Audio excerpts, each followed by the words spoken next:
আজকে বানাতে চলেছি টমেটোর সবজি। তো টমেটোটা আমি আগে বানিয়ে নিয়েছি,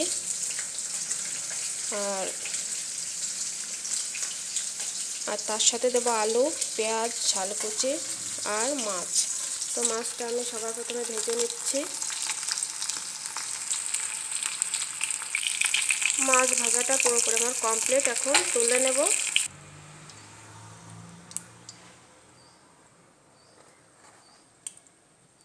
দিয়ে দেব জিরে,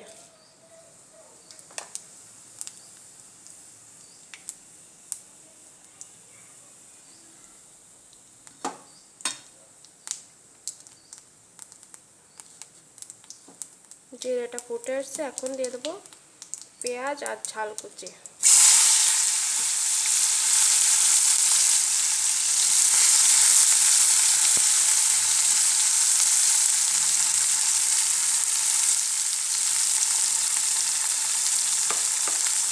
হাফ চামচ হলুদ গুঁড়া,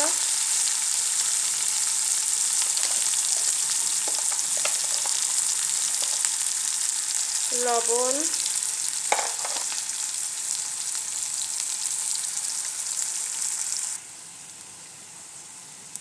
চামচ লবণ,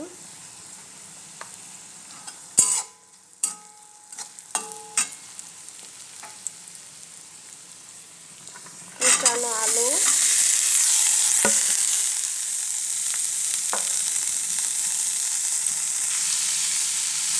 ভালো করে আমি ভেজে নেব আলুটা।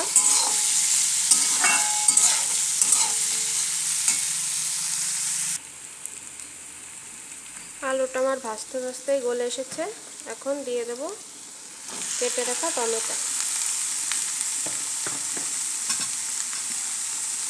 ভালো করে নাড়িয়ে নেব।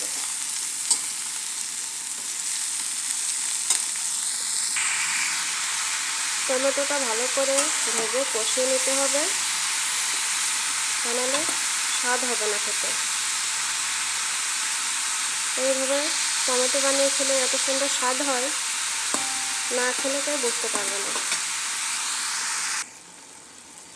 দিয়ে দেব মরিচ বাটা, মরিচ বাটা দিয়ে আর একটু কষিয়ে নেব।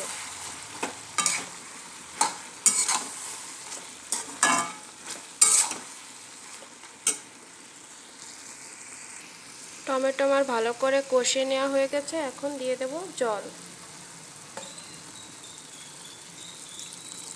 জলটা পরিমাপ মতো দিয়ে নেবে, বেশি হলেও ভালো লাগবে না।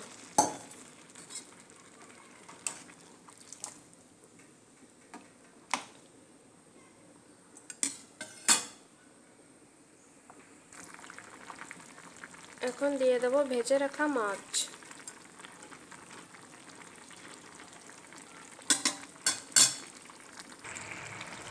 রান্নাটা আমার পুরোপুরি হয়ে এসছে, এখন নামানোর আগে দিয়ে দেব ভেজে রাখা জিরের গুঁড়ো।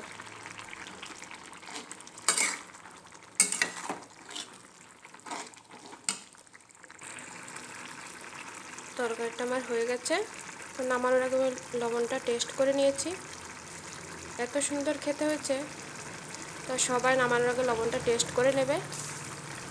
লবণটাও ঠিকঠাক না হলে স্বাদ আসবে না। এখন নামিয়ে নেব।